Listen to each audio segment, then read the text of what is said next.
Iraq যুদ্ধের পর বিশ্বের বুকে সবচেয়ে বড় সামরিক অভিযান চালিয়েছে যুক্তরাষ্ট্র। ভেনেজুয়েলার আকাশসীমায় রণহুঙ্কার ছেড়ে খোদ প্রেসিডেন্ট নিকোলাস মাদুরোকে বন্দী করে নিয়ে যায় মার্কিন বাহিনী। রক্তক্ষয়ী এই অভিযানে ভেনেজুয়েলার পাল্টা হামলায় ক্ষতিগ্রস্ত হয়েছে মার্কিন যুদ্ধবিমান, সেই সঙ্গে আহত হয়েছে ট্রাম্প বাহিনী। বিস্তারিত জানাচ্ছেন সাদিয়া সিদ্দিকা।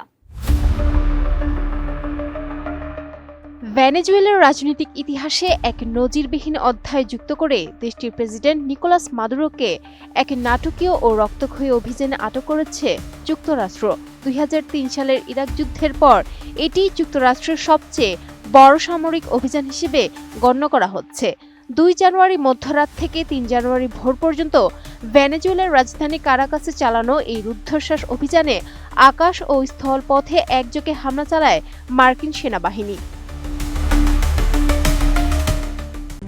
RICL TMX, যুগের পর যুগ স্থাপনা থাকে মজবুত। নিউ ইয়র্ক টাইমস জানায়, এই ভয়াবহ অভিযানে 40 জনের বেশি প্রাণ হারিয়েছেন, যাদের মধ্যে বেসামরিক নাগরিকও রয়েছেন।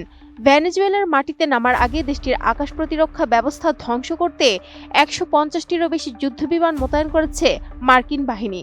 ব্যাপক বোমাবর্ষণের পর মার্কিন বিশেষ বাহিনী মাদুরোর অবস্থানে হানা দেয় এবং প্রেসিডেন্ট ও তার স্ত্রী সিলিয়া ফ্লোরেসকে বন্দী করে নিউ ইয়র্কে নিয়ে যায়। অভিযানের পর থেকেই কারাকাসের বিস্তীর্ণ এলাকা বিদ্যুৎহীন হয়ে পড়েছে।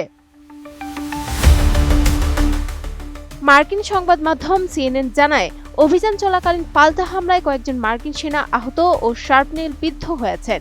এদিকে ফক্স নিউজকে দেওয়া এক সাক্ষাৎকারে প্রেসিডেন্ট ডোনাল্ড ট্রাম্প জানিয়েছেন, একটি হেলিকপ্টার বেশ জোরালোভাবে আঘাত পেলেও তারা কোনো বিমান হারাননি। তিনি এই অভিযানকে একটি শক্তিশালী ও চমকপ্রদ প্রদর্শন হিসেবে অভিহিত করে বলেন, নিরাপদ ও সঠিক রাজনৈতিক রূপান্তর নিশ্চিত না হওয়া পর্যন্ত ভেনেজুয়েলা পরিচালনা করবে যুক্তরাষ্ট্র।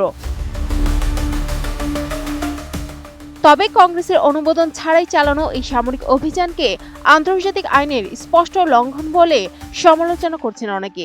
বিশ্লেষকদের মতে, এই হামলার ফলে পুরো লাতিন অঞ্চলে দীর্ঘমেয়াদী অস্থিতিশীলতা ছড়িয়ে পড়ার উচ্চ ঝুঁকি রয়েছে। Sadia Siddiqua, ATN news.